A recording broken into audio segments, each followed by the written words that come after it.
Alrighty, what's going on, Macro Perspective peeps? Super excited to be here today with Marcos and our guest today, Atlas Power Shrugged, known on social media. My actual first question, I don't want to do an intro. I kind of want to ask this question. Atlas Power Shrugged. The name comes from Ayn Rand's Atlas Shrugged. Has to be. So my question is, we're going to start this deep. Marcos is going to love this.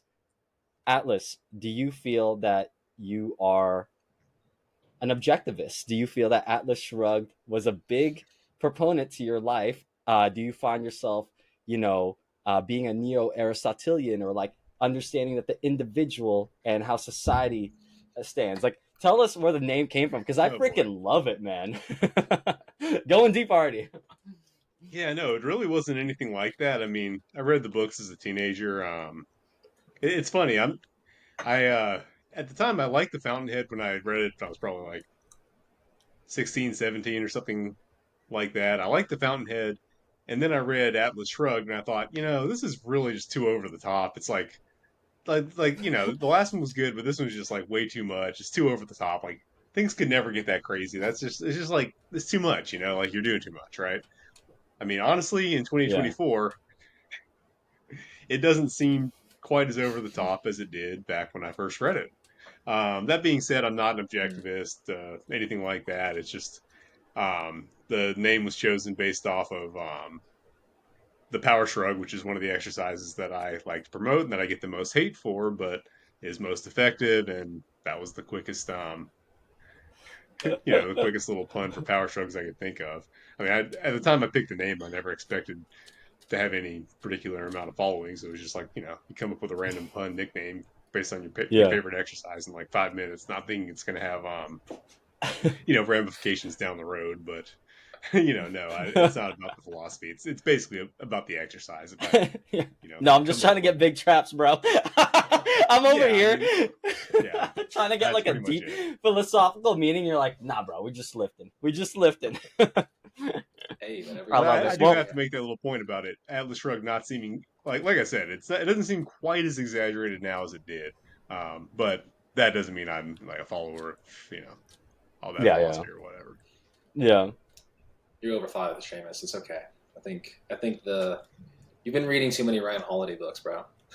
Too much stoicism. I have too much stoicism, and I'm actually like re-listening to the Fountainhead right now, and I don't know. I just like trains, I'm just kidding. It's a joke that I made, but it's just I like Ayn Rand a lot. Her writing style to me is just it's a good one. I don't see myself to be an objectivist, but I do like her message about an individual and how they stand within society. So it was just really cool. Yeah. She does villains very well. I'll say that. Like she does villains very well. I mean, I feel like her protagonists are more like Mary Sue's. They're just kind of like perfect in every way, but she does villains very well. Yeah. Huh, interesting. I should probably read one of her books. But no, but I mean that's funny though. So the origin behind it is actually because of the trolling that you experienced for the Power Shrug. How long ago was that? Honestly, I hadn't gotten that much at that time because I didn't have anyone to troll me at that time. It was just an exercise that I really liked because it was kind of the first one that I discovered that actually gave me a standout body part. So needless to say, I liked it. I'm sure if someone found bicep curls and got big biceps, they would feel pretty positively towards bicep curls. I have yet to find something that makes my biceps big, but yeah. So, do you feel like for you personally, is that the exercise that gave the most amount of growth for your traps? Obviously, right? I mean, is that like the number one? Oh yeah, definitely. I mean, my foundation was with power cleans, like meathead power cleans, like you'd see in a football gym. Obviously, not like an Olympic weightlifter would do. So that got me a good foundation. But yeah, when I found power shrugs, just boom, very effective. So power shrugs for the audience, listen, this is like super, super heavy shrugs. Yeah. I mean, just a really heavy shrug, lots of momentum, no concern about squeezing. We're not trying to squeeze or, retract or anything like that. You're just launching a very heavy weight with a lot of momentum and letting it crash down on your traps. And don't ask me why it works, because not a whole lot else works that way. If you try pretty much any muscle if you want to develop pretty much any other muscle in the same principles of just using a hell of a lot of momentum and body English, you're not going to get Yeah. anywhere. But for traps, I mean, that's the one muscle where that actually does work really well. Shit, I'm gonna blast this. I'm gonna have to blast this now. Power You shrug. made a comment there about biceps growing your biceps. You're saying bicep curls are not growing them. I've seen your biceps. Your biceps are great. um, have you ever thought of behind the back like bicep work like gymnasts do? I'm trying to get into just a little bit of that, like straight arm work. I'll do some straight arm, not curls because you're not. What do you call it? It's a pelican I don't know. curls. I guess yes. I've tried those. Those are tough, and I've been trying like straight arm bicep work where I'm just you're just kind of raising with the straight Yeah, arm, like tiny little weights. That's you feel quite that's the hard. stress in the lower bicep tendon doing that. So I'm trying to get into that slowly to build that straight arm Yeah, bicep strength those guys have. But I it's a I lot. love that stuff. I've had a lot of shoulder stuff from like jiu-jitsu and wrestling, and that for some reason is like the weirdest thing. I think it's just because it works into that bicep tendon and like that scap Hmm. connection. I just been doing those straight arm curls or pelican stuff or behind the back stuff and just putting my arms behind it with like a band, and it's been killer. It's been I don't know if my biceps are growing, but at least the connective tissue I feel like has been stable. So super helpful. Hmm. Yeah, that position is really good for for the shoulder and bicep belt because it all kind of tends to. It's almost like you're playing a video game and like there's like a prearranged place where you show injuries and like whatever happens just all gets sucked into that upper bicep tendon like any kind of damage in that area straight to the bicep tendon, right? I And don't yeah, know I why. found the incline curls and have you guys seen the Kelly snatch I do? It's a behind the back snatch, like I've not I've seen I've that. done that not before. Yeah. that, believe it or not, that the dynamic stretch in that catch position I found really helps with bicep tendonitis for me. Just you're getting a stretch while also having to I guess stabilize and whatnot. I'm Yeah. not gonna try to tell you all the biomechanics of it, but I found that it is very effective. I like that one. It's like I would say for like the CrossFitters or people that are like listen, it's like getting a PVC pipe, right? Going like in Hmm. the what is that like dislocate position and just kind of going behind your back and Yeah. like leaning like a good morning. It's pretty cool. I did that before. You're absolutely right. Like it opened up the pecs, opened up the chest, the bicep, all these things and all that. Um, no, I mean it's so cool. I mean, how did let me ask you this, Atlas? How did you get into all these what we call like old time lists, like the ones that you get into, because obviously, and this is my question too, across like I feel like the last few years of social media, and Marcos can probably attest too, is like people started bringing back these different movements. A lot of the social media was probably dominated by like either squat bench dead, strong Hmm. first, CrossFit or bodybuilding is kind of these things. And then some people started doing these different movements. I remember Tim Ferriss about like 10 years ago introducing like gymnastic bodies or Jefferson curls, but no one's ever done it like you. I'm being 100% real. I don't think there is anyone else on social media that has put up the weights that you've done. Like, no one's doing Jefferson curls in depth like you, movements like you. Like, I feel like you've really harnessed the market on that movement at that weight. I don't know about that. I mean, there's some people getting even better depth. That's been a work in progress for me, the flexibility. But I'll to kind of get back into how I figured out about this stuff. So I mean, up until like 5 years ago, I was just your regular meathead doing a lot of the same stuff you're talking about, the squat, bench, and deadlift excessively. Like every time you come in the gym, you got to do the squat, bench, or deadlift. I did a little more variety than your average meathead, so maybe I got a little bit better results. But it was pretty similar to that same paradigm you talked about. Maybe a few, obviously some bodybuilding type accessories as an afterthought, but squat, bench, and deadlift. That's what we all did, right? And I had periods where I did like CrossFit and stuff like that too. But what I liked was the heavy lifting. So then when in the back of my head though, I had known about like the Bronze Era, the Silver Era, which is what we call the periods from the late 1800s to around 1930s and then the 1940s through the 1960s respectively. So I'd kind of known about that. You see people write about them. It's mostly used for inspiration, stuff like that. Just hey, look at these hard workers. They built these crazy physiques with barely anything. They didn't know anything. They barely had any equipment, but by golly, they just worked really hard and they got these fantastic physiques. And I knew I'd read about some of the more unique lifts they did, but in a lot of cases, I'd read the text description of it and be like, that doesn't even sound possible. I don't know how a person would do that. And I just never gave it any thought. I knew in the back of my head these guys were doing pretty crazy stuff somehow, but I didn't know how it worked and didn't care enough to try. But I was curious about it because I knew these guys, obviously didn't have access to steroids, so I thought it might be a good idea to learn from them. But the barrier to entry of actually having to figure out how to do some of that stuff kind of kept me in check until the 2020 lockdowns. Now I get stuck. I can't go to the gym anymore. I already had a bar, so I just got a couple plates, and then started working out in the parking lot where everyone who's seen me on Instagram has seen me.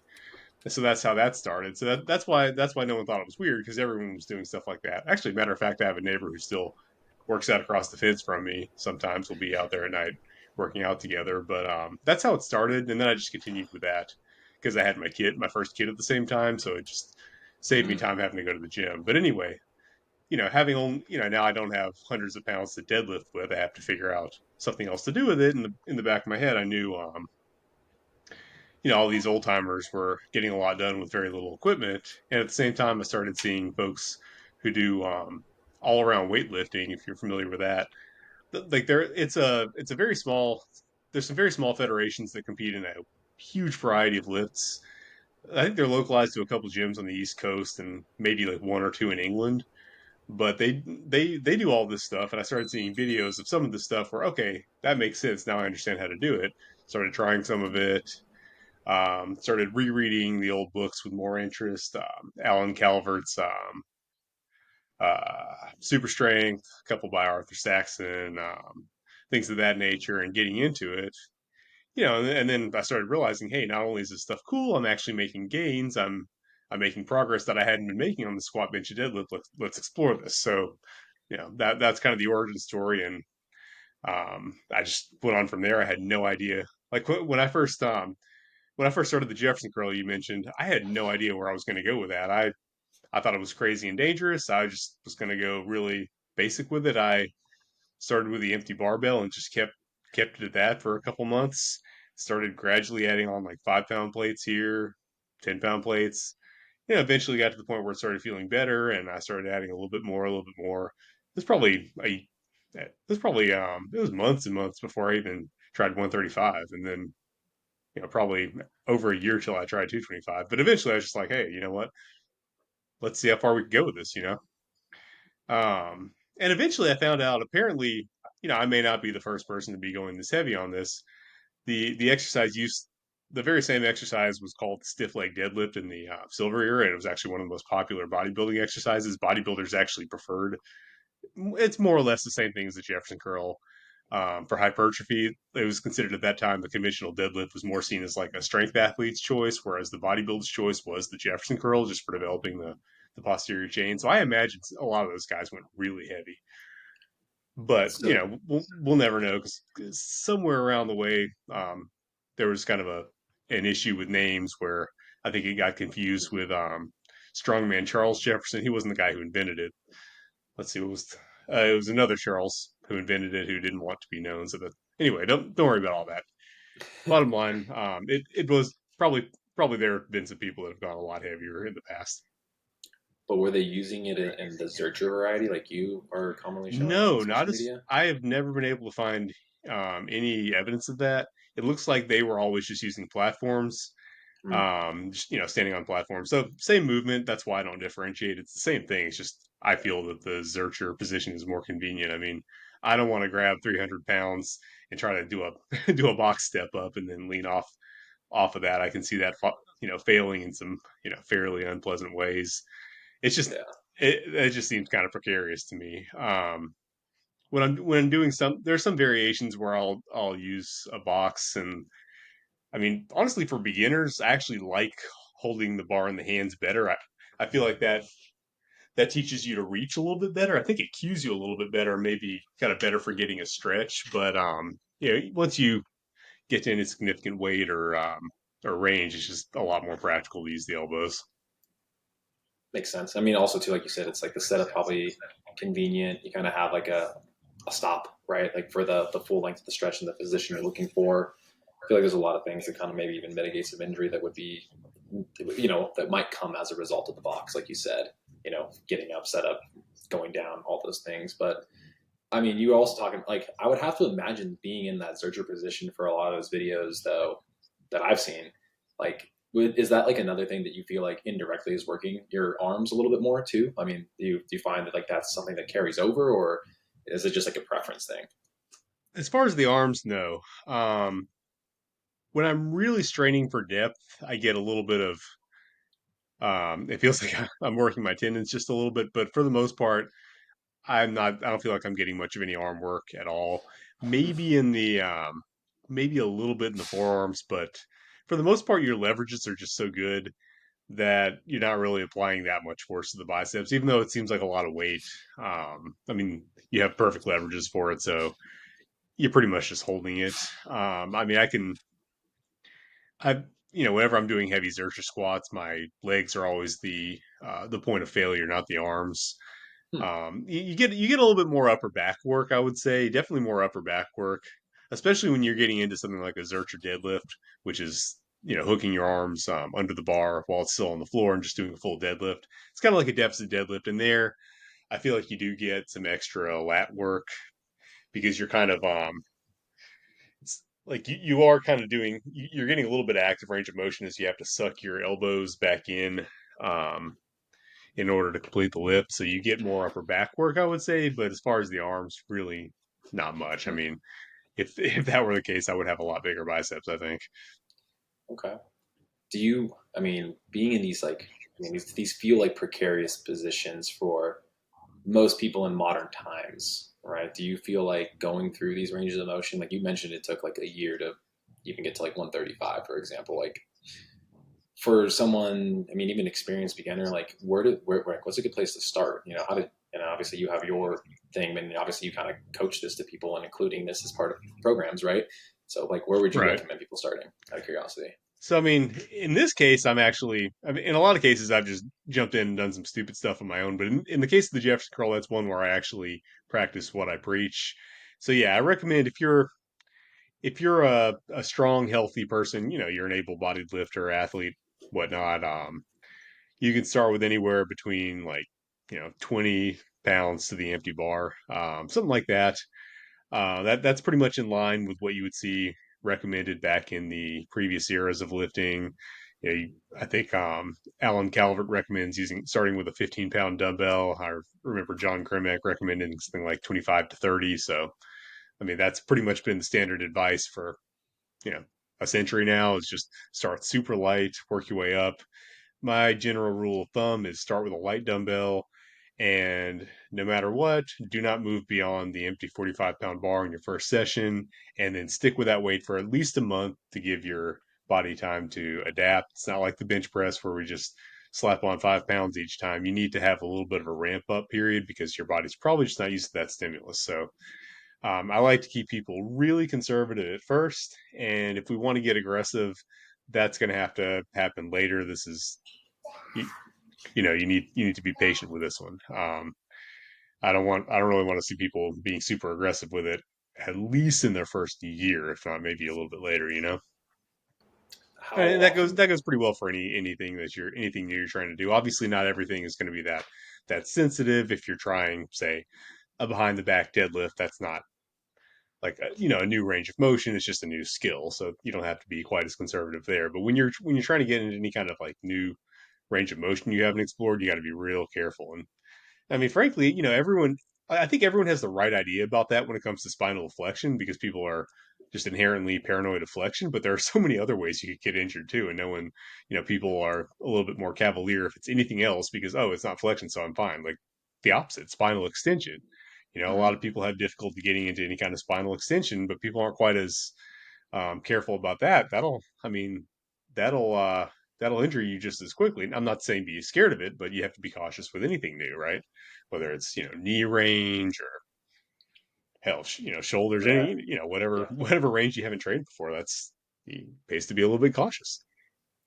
Uh, I can speak from experience. using a massage gun to open up quote unquote new ranges of motion and just squatting like it was a normal day, even though it was like day one, it was new range, like the new ROM essentially. And bing, my Mhm. low back. And I'm like, that didn't feel right. And it was literally just bracing for the exercise. So I definitely get it. Like from what you're saying, like be patient with it. But like, so if that's just the one, is it one session per week? Is there multiple sessions that you're working on this ROM in those lead up sessions for those, like, again, like that, just call it empty bar with a 25-pound dumbbell? Is there like, is it prescriptive in that manner too? Or is it just really like once a week trying to go through this flexion? Yeah, I mean, for me, it's always been once a week. I mean, unless the only time I ever train more than once a week on any particular thing is if I'm really, I'm not an objectivist like Mike Mincer, but I do tend to do once a week type training just because I don't have time to do it more often, you know, like Yeah. with everything that I'm trying to train, like how many times I have to work out? But yeah, for me, it's always been typically once a week. And then, you know, when we're talking about like back, posterior chain, I mean, I don't recover quick enough that I could do it more than once a week anyway. But yeah, once a week's been fine for me. That's what I typically program for clients. If I'm going to do something more frequently, it's going to be something like, you know, arms or calves, something that is known to recover more quickly. I mean, you don't necessarily need, you know, if you're training forearms, for example, you can probably train forearms more often than once a week. Although, you know, you can still make gains on once a week there too. Hmm. Interesting. Yeah. I mean, what does a normal week look like for you in terms of like split? Is it 3, 4, 5 days? Is I'm kind of curious as I your mean, approach. so ideally for me, if I can, I'm trying to train every day. But a lot of that is that I'm trying to break stuff up so that I can more utilize smaller time windows because I've Mm. got kids, so that's a huge like thing to work around for me. So a lot of times it's easier for me to find like a 30-minute session here and there. So a lot of times what I'll do is I'll try to hit the main stuff on days when I have more time, like maybe I can get an hour and a half, 2 hours in, and then try to find like micro workouts that I can get done shorter.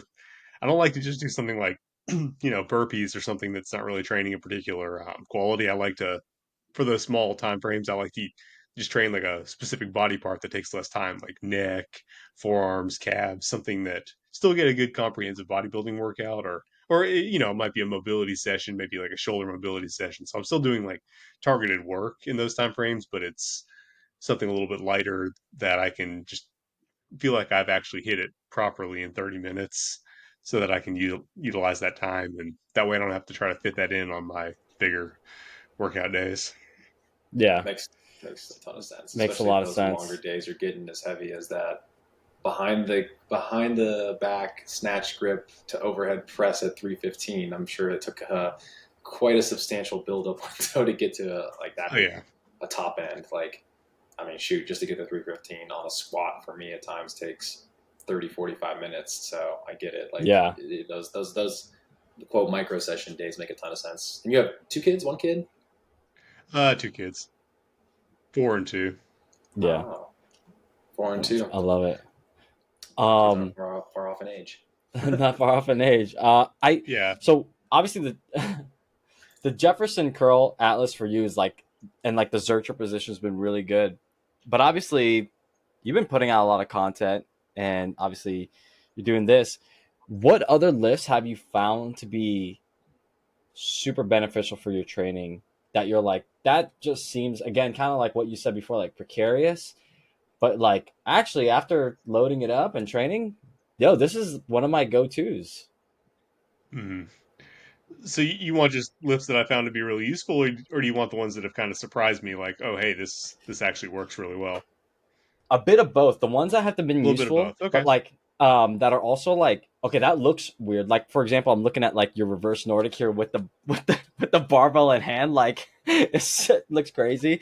Or even some of like the neck pressing, kind of like the wrestlers like pull over and stuff like that. That like, most people would look at that and be like, okay, that seems very challenging, kind of almost like what you call like that circus act, I guess, Hmm. right, from the old school list. But you're like, no, actually, this has a lot of utility and has a lot of Yeah. crossover or anything like that. So I'll explain that. That's actually, I'm glad you brought that up because that's probably the best example that checks both boxes. So Yeah, a little bit, just as a little bit of a forward. As I've progressed from like 2020 to now, a lot of what was just fun and unique and just like a fun challenge has kind of fallen by the wayside because unfortunately I'm just really pressed for time right now. So anything that I'm still doing that you see me still doing, there's probably going to be some value in it. I mean, unless I'm obviously just like doing something crazy for the gram. But yeah, that pullover. So yeah, I mean, pullovers are definitely one of those areas of value that was more or less lost. I mean, I think pullovers were called the squat for the upper body back in the silver era and before. I mean, it was just like everyone was doing pullovers. It was considered an absolute staple. Like you went to the gym, you did pullovers. It was right up there alongside overhead press, bench, squat. It was just a staple exercise. Um, and then after that, it more or less got lost, forgotten about. Barely anybody did it. If anyone did it, they would say, it's just for that's just for pecs and triceps. That doesn't do anything. Um, well, that's definitely not true. It's probably the premier exercise for the teres majors, and it's also it can be effective for lats. It could be, I guess, you can make it work for pecs, I guess, if you really want to. Personally, I've had to really like I have to really mess with it to get it to do anything for pecs.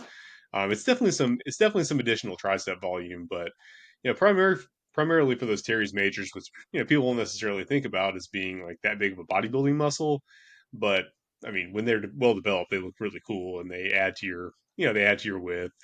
It looks like an upper continuation to lats, and it looks sick to have that definition. So why would you not want to develop that? Especially when you're getting some lats in there too. It's a great exercise. Really adds something additional that the you don't get quite as much with the just pull downs and rows, right? As far as the neck bridge variation, that was one I was messing around with, but I found that variation particularly actually does help me hit the lats really well. The like the lower lats. It seems kind of crazy, but what it is you're kind of up at a decline. So you have unlike a pullover lying flat on a bench. Not that you should lie flat on a bench. You should have an arc so that you're putting more stretch on the on the lats because you're not gonna have your lats under stretch by the time you reach full extension and lose leverage if you're not arcing. But anyway, all that aside, now that you're kind of bouncing up on your head, you're up at an angle, so now you continue to be resisted higher up, so you're getting more you're getting more resistance through that arc where the lats have room to work, but you're also able to basically because your shoulders are free floating, they're also able to shrug up, and that actually puts stretch on your lats in an additional way. So even though you're not really going that far behind your back, you actually put a ton of stretch in your lower lats. So that's a pullover variation that actually does work really well for the lats. In addition to the Yeah, teres major, so I really like it, and I once your I neck's like strong that enough, you one. can actually go to failure in the lats. It's like I say, it Yeah, looks weird, but people are all out here debating about whether pullovers even are lats. Are they lats at all? Are they effective? Are they not? Well, that's one way to make them more effective for lats. It looks weird. You wouldn't get the yeah, rationale just by looking at it. I wouldn't have, but I experimented with it, and yeah, hey, this is really effective. I think there's something to yeah. having to hold that extension. I mean, because the lats do help with that as well. So I've just found it to be really surprisingly effective. I would not have guessed just by looking at it. I'll say. I like it too, just because of the stretch on the spine, like Hmm. just being able to stretch the spine. Sometimes I feel like I'm being adjusted by Cairo. Like I stretch and it's like Hmm. like oh sweet. I like that. I feel like I get taller every time I do like a that pullover variation, especially trying to get like an arc on a back. Like so what I'll do like on a bench is I'll try to put like rounded like not a foam roller but like some pads or something that are Hmm. rounded so I can get that arc. It's hard. It's an odd setup. I feel like they need to I saw a photo once of like old gyms having like rounded like Hmm. benches or something like that you just kind of like it looks like a GHD where you just Yeah. go up to it and you just start going doing your thing. And I feel like in terms of like what people do a lot is like obviously we flex a lot just from day to day. I feel like it puts you in that position that's the opposite, Hmm. right? Yeah, if you want one, Ben Patrick has started making those with his equipment company, ATG Equipment. They actually sell those moon benches again. So yeah, I think that's a very useful tool. Yeah.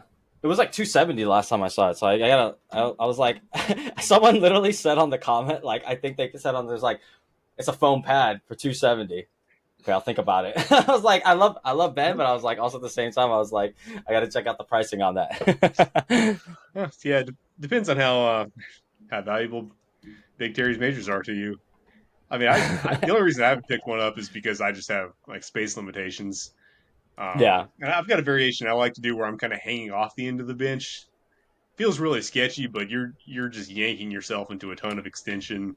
Probably wouldn't yeah, be a good idea for everyone, but I get a good yeah. result out of it. I like it. Actually, I'm taking that back. It's 125. It should. Last time I checked, I don't know. It's probably pretty expensive, but like now it's 125. So I'll probably go get one. Probably go get one. Well, I mean, isn't Atlas's thing is that you don't really need a whole lot of equipment, Seamus. He's telling you how to do things with I mean, In the what parking does lot. your I know in the parking what does your equipment actually consist of? Like what are all the things that you have to your at your disposal? I mean, so barbell, easy curl bar, Nuo bells. The good folks at Bells of Steel were kind enough to hook me up with some Nuo bells. Those have been super helpful. Those are the adjustable, Adjustable. like Yeah. the twist dumbbells that go up to 80. I mean Yeah. that's a fantastic invention. Those have been super helpful. Um, Gymnastics rings, I've got those. I mean, those not only can you do a ton with them, just the strap from them and the rings. I mean, you can set up a ton of other stuff. I rigged up a donkey calf raise setup using the strap, kind of like a weighted dip belt, and that's like for the first time in my entire life, my calves have grown. That's crazy. Um, and that instructions for that are in my program. That's it's crazy. That's one of the things I'm most excited about sharing in that program is the calf program. Crazy, but Mm. I've actually gotten good results from my calves, which is I mean not that my calves are huge, they're not, but they were small and now they're not small. They're like medium. So you don't ever see anyone with medium calves. People either have big calves or small calves, and It's a now I've gotten genetic up to thing for medium. sure. It's a genetic thing. It plays a role, but I used to have small genetics and now I have medium genetics. So Yeah. No, I Yeah. like that. You know what? I gotta commend you on the tib. Your tib equipment. It's just a cylinder block. I love it. yeah, it works though. I mean, I'm not saying don't get a tip bar; those are fantastic too, and you'll get better range of motion out of those. What I do like about, and I mean, honestly, most people like I use the Vibram Five Fingers, which are very minimalist shoes. You'd probably have a harder time getting any kind of bigger shoe into the center block. But what I do love about it is you can just do really quick drop sets, and I feel like that's been really helpful. I'll just start with like a 45-pound plate on there, go till failure, drop it off, throw a 30-pound drop sets for like 2 minutes. Very effective. Yeah. Yeah. I love that. Well, obviously that's all in your book. I mean, how long did it take to bring that book together? I mean, obviously you have to go through all these what you call like old time lifts for modern lifters, which is the title of the book. You have to go through that. How long did it take to kind of find all these things through the history? And like, this is not searchable things. Like, you probably have to interview some people or something like that, huh? Um, I I did yeah, I mean I would it was more from the perspective of, people who now are good at it more so than like history.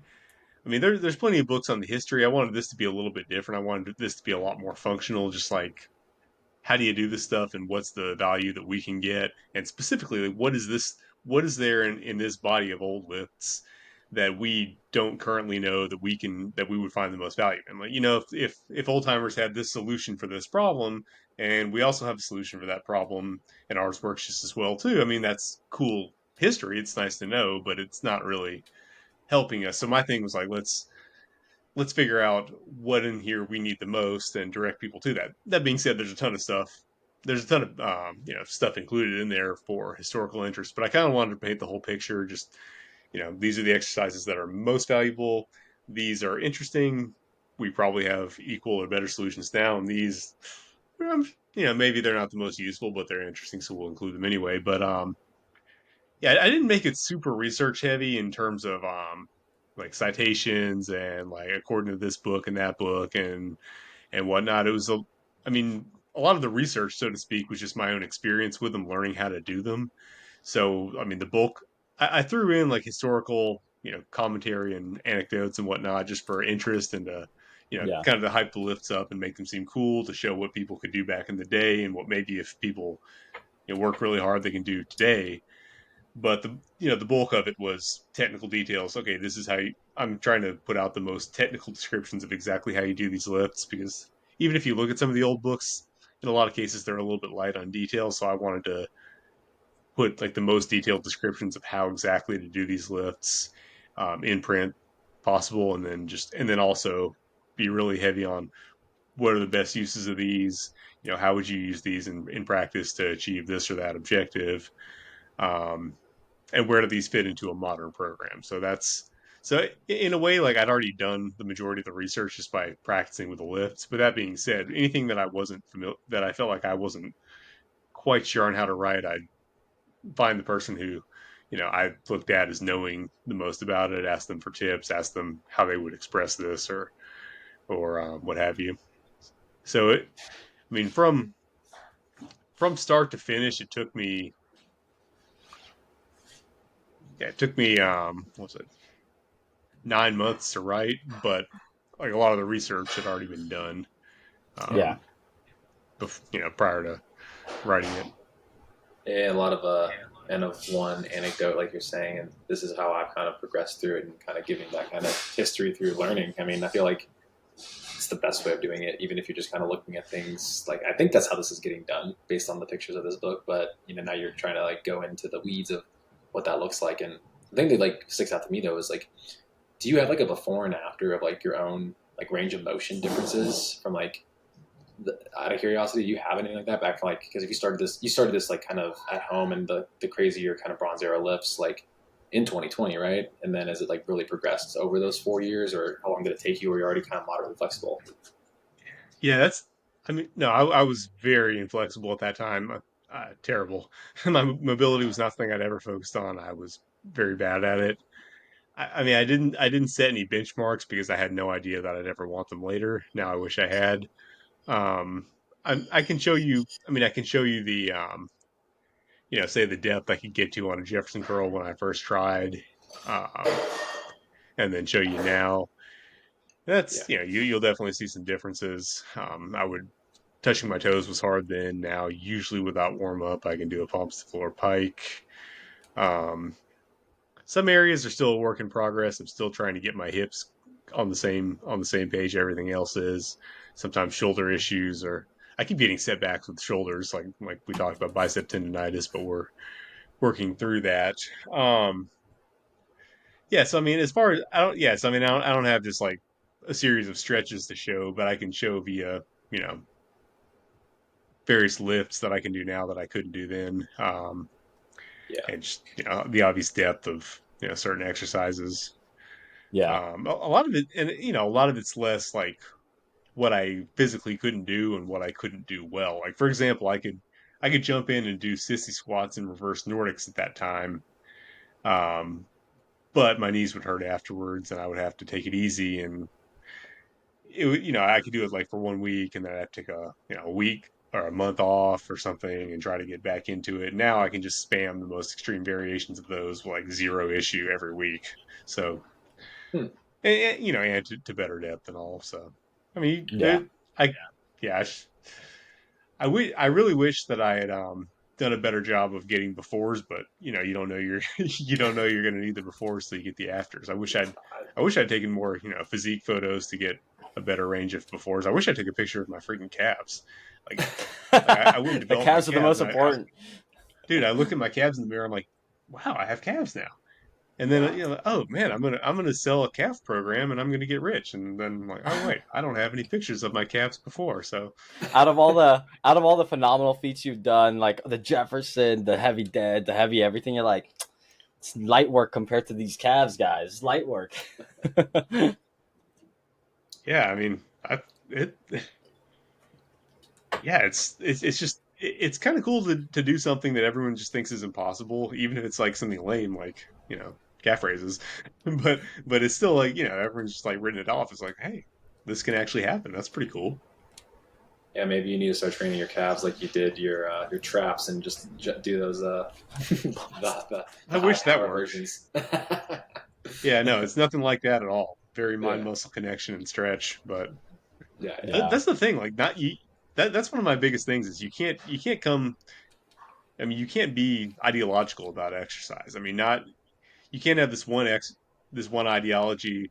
I'm going to execute perfect technique on every rep. I'm going to be only stretch oriented. I'm just going to Hmm. lift as much weight as possible. Like, I mean, you got to pick the right tool for the job. And if you want to be ideological about it, like some of these people, you're going to have holes in your physique. There's going to be some things that you develop really well because that ideology works, and there's going to be some areas where you're like hoping nobody notices. Yeah, Yeah. no, that's a good point.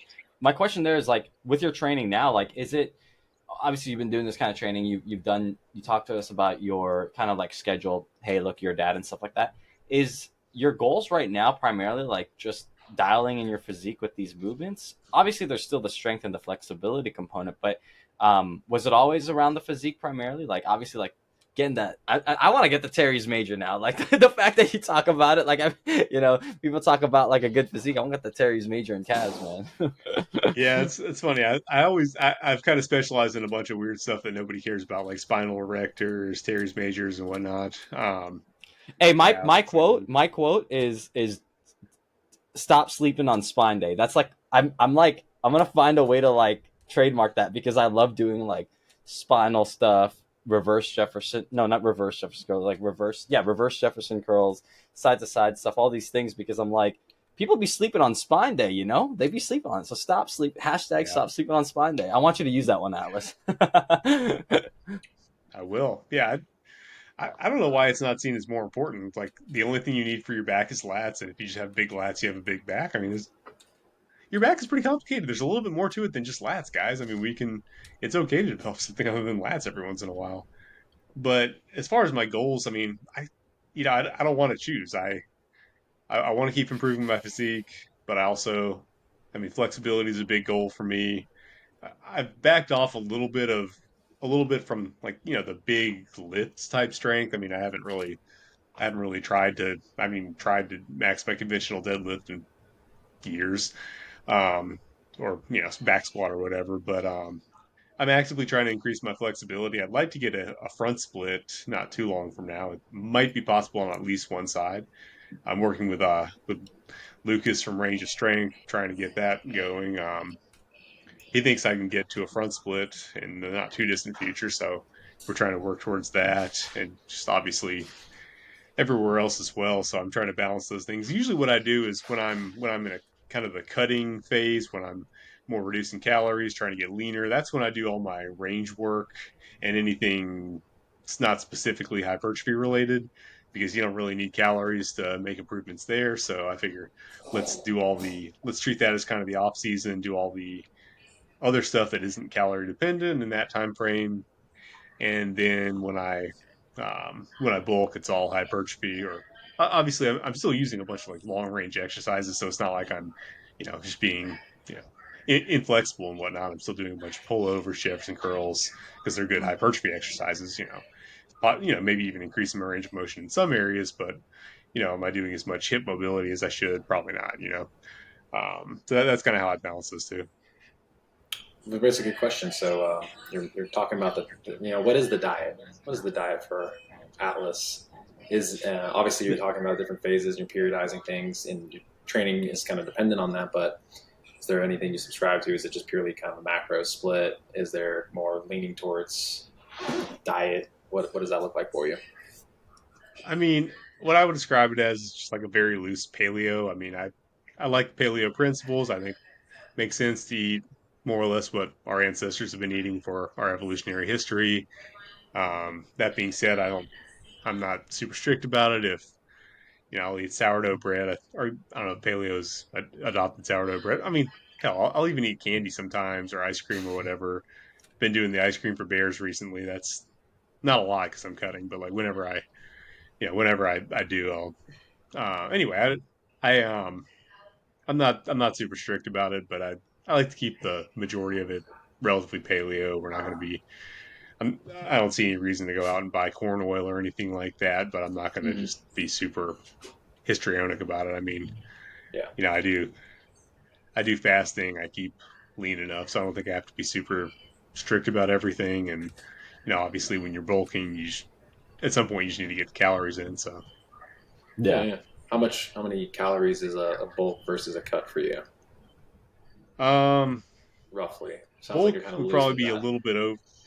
I would think. I mean, I don't count, but it's going to be a little bit over 4,000 Okay. to put me in a good bulking footing.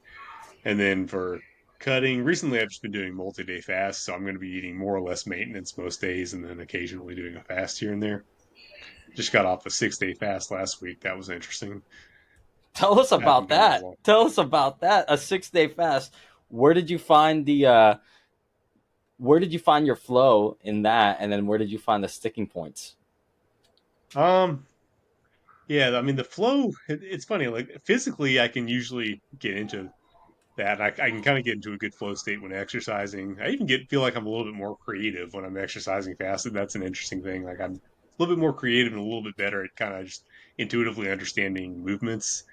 It helps me kind of get back into the swing of movements I haven't done in a while, or learn new movements, which is a weird thing I've noticed. Mentally, I'm not always in a flow state. A lot of times it's a little bit. Sometimes I'll get in that flow state, and sometimes I'll be just kind of foggy. Um, the hardest day I found to be like, I would say the fourth and fifth day. Those were the hardest for me, which makes sense because my go-to is typically 3 days. So obviously, if I'm used to ending it on the third day, then it's probably going to be a little bit harder to extend it out. Just a little something I wanted to experiment with, but it worked fairly well. I've never gone that far, so I just wanted to see if it would work, and still no issues. I don't feel like I lost any muscle. My lifting performance was still good at the end. I mean I worked out I think almost every day and did like real workouts. I just posted this week. I just as a test on my last day I did one hand deadlifts at 500 pounds for almost got 3 reps. So it's fairly good. The day before I What came the the fuck? closest. You just said that so What, casually, Atlas. what Say one-handed that one deadlift more I mean, is time. 3 reps? I had to use straps. I mean, back in the day, I pulled 500 without a strap, but I haven't trained hook grip in forever, so my thumb is not where it needs to be for that. But yeah, the day before I came the closest I've ever done to doing a full deficit handstand push up. Like I just missed it at the top on balance. That's kind of a white whale I've been chasing for a long time. Is deficit handstand push ups. I'm a little bit taller, lankier, so the calisthenics With aren't the as easy for wall? me. But With the wall or freestanding? yeah. Oh no, on a wall. I Okay. haven't practiced the balance on the handstands, but yeah, just on a wall. Okay. But What do you When I get a define with as workout with what without do you, you define as full depth on that? Like arms straight in front of you and then coming into the position, or just all the way down to like head through on the shoulders? um What's the wrong for oh that? yeah, no, I mean just basically using parallettes. That Okay, yeah, yeah. like basically using parallettes to get into a rack. So I mean basically equivalent to an overhead press, but obviously instead of your head limiting it. Like I'm yeah, just I'm kind of coming down to where I can get a good shelf and launch from that. Yeah. So yeah. it's, Okay. it's not like a crazy deficit or anything, but Your as This is opposed something to I'm crossfitters, just your this crossfitter is is showing off on the that floor. rep. this is something that I've been chasing, Atlas, as well, is the deficit push up with the parallettes as well. I've been able to get past. I mean, I hit my head sometimes, but the freestanding is something I want to do. So maybe we'll get some work in. One other thing I've been trying to chase too, I think, which is kind of insane. I just saw this. Uh, Obviously, Olympics is on right now, and gymnasts are crazy, right? But the ring deficit, like ring deficit handstand push-up, but freestanding, Mm. no wall, no nothing. And I just was like, all right. I mean, that takes years. I feel like your connective tissue in the shoulders just can't just jump into that, especially at that range and stability factor. But yeah, I think those are some cool things to always chase, like some crazy comic book superhero type of movements, you know? Yeah, that's wild. I don't think I'll ever have that balance. I like doing the freestanding ring push-ups like off a deficit. I, actually found those surprisingly helpful. Like when I get shoulder injuries, that's usually my first horizontal press. Like that, I think having to stabilize kind of locks things in nicely and gives me just. it ends up being easier on my shoulders paradoxically than most other horizontal presses. So I actually like those for that. But yeah, to do like handstand push-ups on those, I can't imagine. That's just crazy. Some of these I'll send people you are the just clip. I'll too send you the skilled. clip. But there's a clip of a guy who does the handstand, or he's on the rings. He does the handstand push up, so his head me upside down. But then he keeps going and it extends into straight arm position, like by his side, and he's still in the handstand. Then he bicep curls his whole body weight back up, and then puts it in Oh, front. I've And seen. then Yeah, have that you? was wild, I dude. was like, Yeah, damn, bro. honestly, weightlifting is easy. I mean, compared to what these people are doing, I think weight. I mean, that stuff just seems so much more. I mean, obviously, unless we're talking about like Olympic weightlifters who are kind of doing the same thing with a bar with 500 pounds, but I mean, I would say general weightlifting just seems so easy compared to that. You know? The Yeah. gymnastic stuff is crazy. What? So if you're pulling 500 with one hand, what's your best just conventional deadlift? Or you? I know you don't really do that anymore. But like, what was the most you ever hit? I mean, the most I've ever done is 600. So my one hand is only 100 pounds under my Jesus, bro. yeah. I mean, because you're using the same back, you know, you just, I mean, Yeah, your well, hands are yeah, just but you're connecting also against But it. not supposed using to both be hands loading two though. hands. So I mean, I want to Yeah, hit a I mean, you're not 500. lifting with your hands. I mean, but your hands have to support it at some point. I mean, even with a strap, I've yet to even get close to five. So I have to put it in Dude, I'd one love to hand. I look at just your can't connective fathom. tissue. I just love to look at his connective tissue, like do a little dissection. Like, look at this fibers. Look at these fibers right here. It's like just on another level. Yeah, I mean, you should be able to. I mean, in theory, you're going to build up a lot of connective tissue strength and stuff like that. I mean, that's one of the big things that separated a lot of the old timers from, a modern day bodybuilders. Connective tissue. So, I mean, in theory, you should be strengthening the hell out of all that stuff. But I mean, who knows what's going on inside? Yeah. Hmm. Think it's your program seems far more up my alley because it has the elements of still focusing on hypertrophy benefit and overall strength versus someone else we had on the podcast that was more about like this regression of who was Seamus? What were they? The The functional patterns, folks. yeah, like the functional Oh, patterns God, folks. I Yeah, know. those we guys. had them on. It was funny, Atlas. You were like the functional patterns were on like Mark Bell's podcast. Got them on, and then you went on the next week, and I think you guys had a conversation about it. But they're more, from what I've understood, they're just more like movement based. And I was like, okay, so you're just loading certain movements like rotational movements and like hip joint movements, like from what I We'll see. never I'm know still because gonna they won't try it tell out. us. We'll never know because you have to buy their program. At least you kind of can see what Atlas is doing based on his Instagram. So Mhm. it's Yeah, always really yeah. like proof of You concept for explain me. it too. You explain it too. Yeah. Yeah, I mean, the way all they do is talk trash on their Instagram. Like, that's all I'd ever seen of them. And then Enzima explained it to me. I mean, apparently they are actually pretty good at getting people that have like muscular dystrophy and some other fairly, debilitating issues to just be, moving normally again. So apparently they are good at that.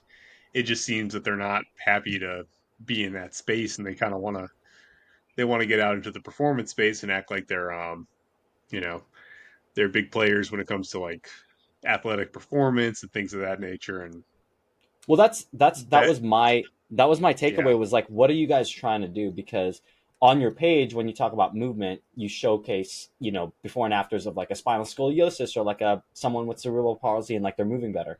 That's amazing. Anyone would take yeah, that if you have that. I'll take that 100%. But then it goes from one side of the spectrum to this other spectrum where they're talking about athletics, where they're like, oh, we make them better movers.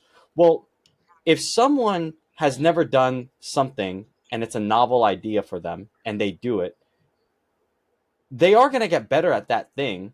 There hmm, might be some crossover to their sport, but that's from novelty. That's not necessarily from a system, if that makes sense. So, like, I don't know. yeah.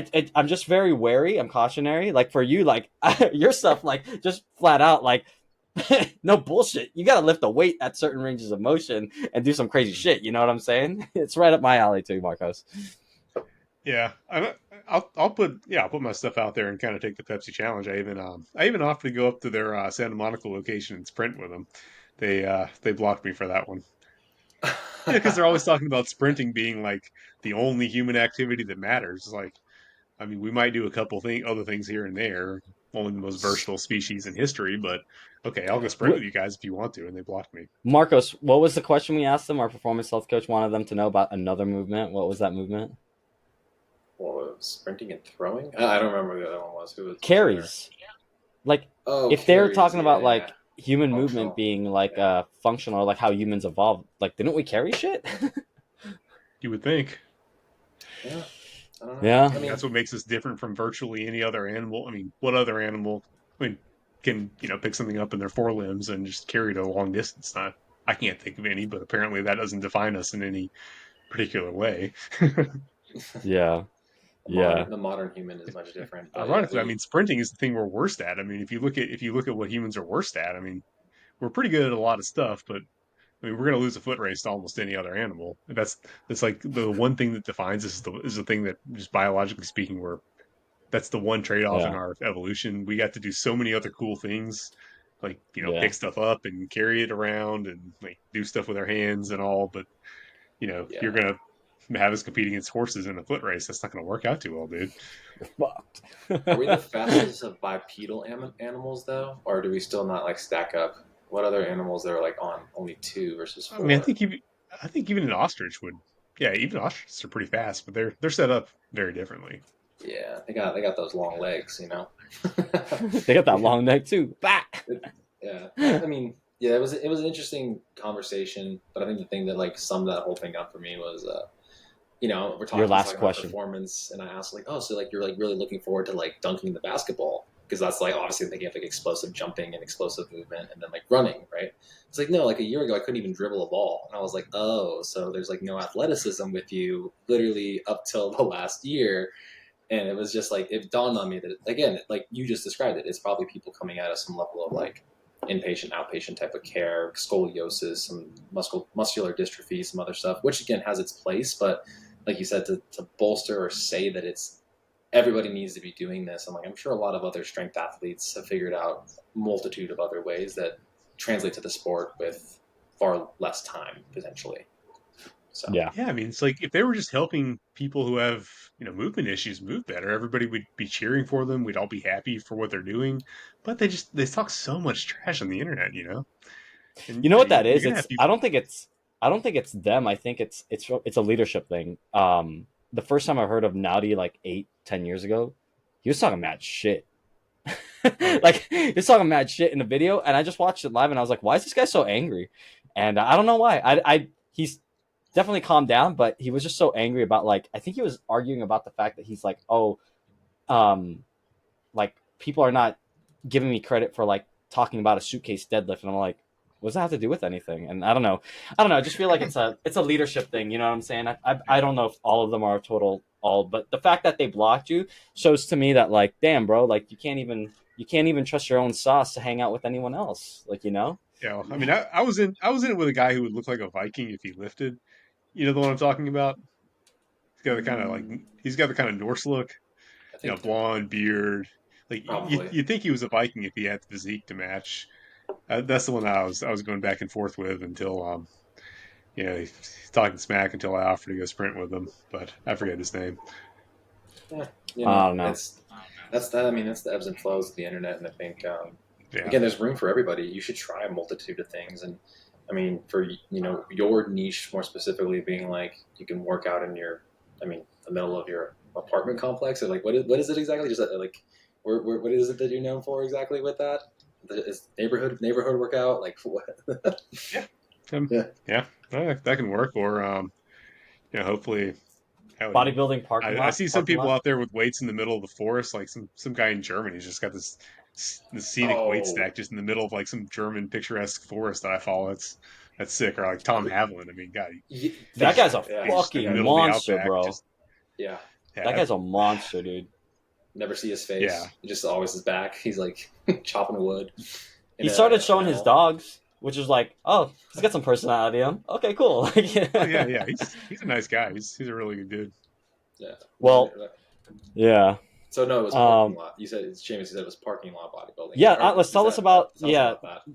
yeah. Tell us about like so like obviously love the content you're putting out. Obviously, you have the book Old Time Lifts for modern lifters. you have another program coming out. Basically, by the time this podcast comes out, or a week or two after, um, what is that new program? What's it look like, and where can people find it? Well, yeah, because I mean, since I'm notorious for working out in a parking lot, I decided to call my program Parking Lot Bodybuilding. It's going to be on Train Heroic, and the idea is it's supposed to be a maximalist bodybuilding program from minimalist equipment. I figure that's the most value that I have to, or one of the ways I have the most value to offer to the fitness industry. Just using the most basic tools. I limited myself to barbell and plates, gymnastics rings. I mean, you can get those for like $35 on Amazon or whatever, and just resistance bands. That's the equipment list. There's some there's some videos on where you could improvise some things to pull off some other stuff. But anyway, I've limited myself to making a program with just that list of equipment, and it's supposed to be a comprehensive program, everything from the head down, neck, all the way down to your calves and everything, comprehensive bodybuilding. But also, obviously, we're going to have a lot of bang for your buck mobility, and if I can use the term, I know it's gotten kind of a bad rap, but let's be honest, functional strength. Okay, Mm-hmm. if you're doing your squats off the ground, it's probably going to be a little bit more functional in some way than doing a leg press, right?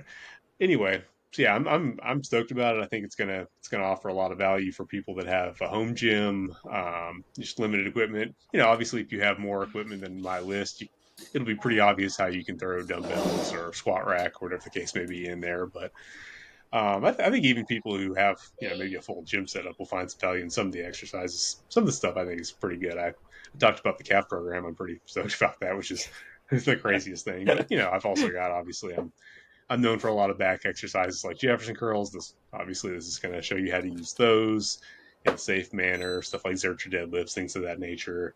And all in all, I think it's going to get people some really good results and give them kind of an eye into a form of training they might not be used to. Just really build out their exercise library with limited equipment. That's sick. I mean, love it.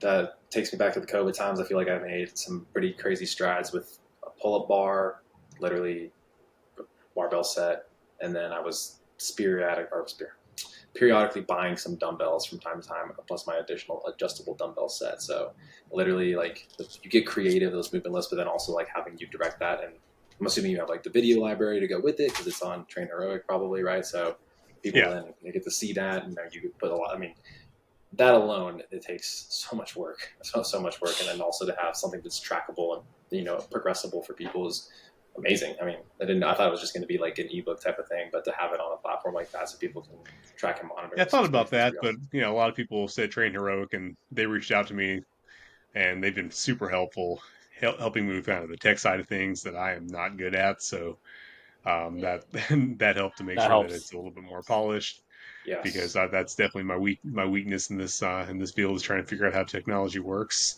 But yeah, I think with their help, it's gonna be pretty good. And yeah, depending on what the interest is, I may do a series. Just right now, I've got it's like a 2 week rotation, so that way you don't get too stale on any one thing, and you also just get a little exposed to a little bit more variety Mm. um, than you would otherwise just to pat out that exercise library. I kind of erred on the side of making it a little bit much. I mean, it's 6 days. Not everyone's going to want to do 6 days, but it'll be pretty obvious what you can cut out of that if you want to make it shorter. But I kind of erred on the side of giving more value for the exercise library by just making putting more in it. And it's not going to slaughter anyone. You're not going to ruin your CNS by doing an extra arm day or whatnot. But Yeah, yeah. just try to err on the Yeah. side of more Look, variety. so about 6 days. How and you're doing 2 week rotations. What's the overall length? Is it like a 90-day program, or a 1 month, or what is Um, it? whatever 12 weeks Yeah, 12 weeks. Yeah.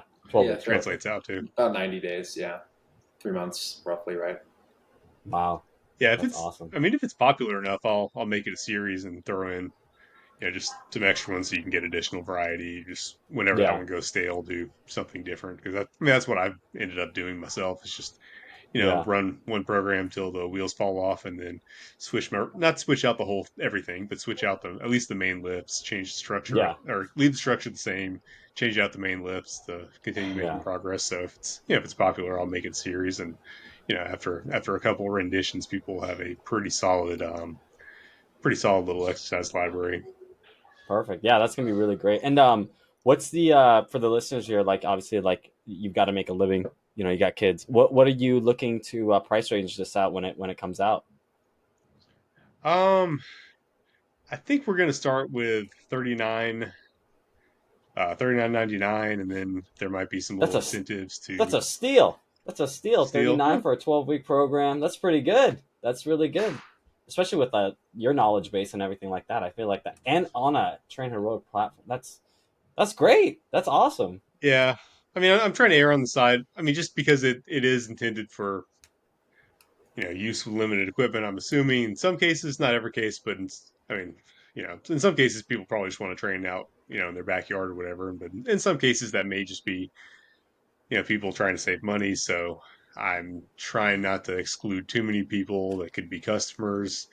And also, Yeah. I mean, the crazy thing is I've got people all around the world following me. So not everyone lives in the economy that we do. It's crazy. Like Yeah. I know, like I can charge a price that I think is reasonable based on, okay, like if someone is even surviving, they can make this in like half an hour.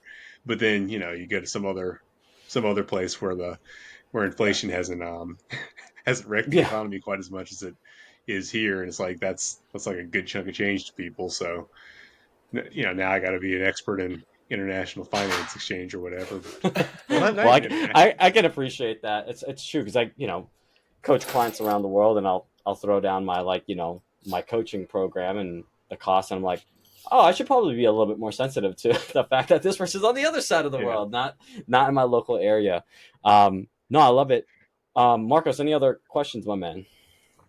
No, man, just thanks for your time, Atlas. Thanks for giving us something to think about. I mean, again, for $40 for a 12-week program, definitely sounds like a steal. Definitely sounds like something I want to incorporate, like you kind of mentioned in that on a bulking phase to kind of maximize that hypertrophy benefit. And then I actually have a Sure. CrossFit competition I'm going to do with my wife in like 8 weeks, so I've got to train for that first, and then I probably will want something that's a little bit different and like not necessarily modern, but modern in the sense that it has new novel movements that again I can do from anywhere. Well, yeah, I'll definitely send you a copy as soon as it's out. Oh And no, you yeah, don't have thank to you guys send for me one. having me. We'll snag one for you to help support, man, for our appreciation. Seamus and I have been talking about Yeah, getting some programs that include that. So yeah, and I'll for let your you know. Appreciate time it. Yeah, coming on, yeah, for your yeah. time coming on, I really appreciate it. Atlas, I do want to be respectful of the time for you. You gave us an hour plus here already. Where can people find you? Where can they get your book? Where can they find your program? And any last things you want to share to the audience that might be on your mind? As far as where to find me, I mean, my native platform is Instagram, and everything will be in a link tree, linked from my Instagram. You can find my book, the program, everything from Instagram. That's where I'm most active. Um, as far as last things I want to share, like I say, I appreciate you guys having me. It's good to just talk to different people about this stuff to get out of just get different perspectives and see what I you know what questions people have, so I can figure out in advance what to be answering and what to. Oh man, sorry, Yeah. I'm writing a post in my head now. Okay, let me restart. You know what? I may just close this. I may just close the statement out. I don't know where I was going with that. Sometimes, You're cool, you man. know what I mean. You're Sometimes cool. you'll think you have an idea and you'll get typing and be like, "What the hell was that? What the hell was that?" Hey, plus We're it's, there plus all the it's Yeah, I do plus time. it's that a the lot. end of the day. Our caffeine's wearing off, and no, we know exactly what you mean. Just chatting with more people that are fitness, Yeah, and like in like fitness influenced in the Yeah, sense that it's obviously impacted our lives so so deeply in that regard, and we're just looking to kind of spread like the benefits of it, and again showing that there are many ways to skin this cat, and you can do it in an yeah. unconventional way. So yeah. Yeah, I think where I was going with that is it's nice to just talk to real people instead of machines, because I feel like I'm constantly trying to input the stuff into machines, and it's great to just have conversations. That's the Oh thing yeah. about it. Like social media is so cool. Like you can reach so many people and like create connections you never would otherwise, and like learn things. I mean, I would never have learned any of this stuff without social media, but then you do end up just talking to machines more than you do people. So it's really cool to just actually talk the way humans are supposed to talk. So I appreciate you guys setting this up and yeah. making that happen. Oh, we appreciate you getting on, man. Like we Appreciate trust me, that. we get it in that remote capacity. You can feel very siloed and just all on your own looking. I mean, I have three screens in front of me. You know what I mean? So having those days where the interaction is like human to human, not just human to machine is, I mean, again, you're obviously going to probably experience like a community draw to this, which again will probably help with even more engagement and conversation around Hmm. what you've thought about. And again, like you just said, maybe it goes into a monthly, what Atlas is doing program, and like here's my training block, and people follow along. And I've seen a lot of people do that and be quite successful with Yeah, that. that's So you're kind of forecasting a little bit here. That's kind of what I was thinking of doing with the Teams function on Train Heroic, but that's the next project. I got to get one thing done before I start on the next thing. Yeah, hey, yeah. But yeah, hey, you that's got definitely an that. idea. Hey, that's the thing. That evergreen product, as Seamus likes to call it. You got that first thing. It's kind of like that's your nibble, quote the lead funnel, if you will. Get people interested into it. It's do it on your own time. But then if they're really into it and looking for something that's constantly updating, they go into potentially like that, MRR version for like your own business, and then it allows you to make a comfortable living and focus on what you care about and what's working for you and other people. And maybe the requirement is make sure people take photos because we're all pretty bad at that for other people. With our functions, yeah. And then, and then they want to showcase that. Everybody wants to, buy into that thing that they thought would look really cool. That's why I started CrossFit years ago. I wanted to look like fucking Rich Froning and also perform like him. I don't think I got Yeah. there on the performance side. Don't really look like him either. More like a Matt Frazier type of body. But Well, Well, he's a 5-time champ, so. well, again, yeah. I don't perform like he does, but the thing there is just aspirational things. And now I'm gonna go try to work on my one-handed deadlift. So maybe I'll tag you in something if I get up there to three Do it. wheels. Yeah, that's a slept on movement. It's good movement. Yeah. Yeah. I mean, I think people recently it's been popular to say the deadlift is not a good hypertrophy movement, and I mean, I agree to a certain extent. But if you want to fix it, one way to do that is concentrate all the force on half the upper back. Yet make it a little bit better for hypertrophy. I Yeah. mean, I mean, again, I've actually recently switched to a sumo deadlift because I'm like, I want to see how this feels, and I've been sore in areas, like the abductor, adductor area, like glutes feel a different stretch, and my arms are kind of short, so I actually get a good lengthening in like my posterior chain, and I actually feel like I get a better flatter back versus conventional because I have short arms comparatively. So I'm good at pressing stuff, but I suck at pulling stuff. You know what I mean? It's always like learning your own limitations with stuff. So again, I think Hmm. again, like you just said, it's like the people that are just always so research minded are like, okay, well, based on the electrical data that we're looking at, that you're not getting as much activation. And then you're going to be like, well, I grew my back literally doing the exercise that people make fun of online. So, again, we can all respond to different things differently. So, Yep. Yeah. yeah. So, Seamus, take us out, man.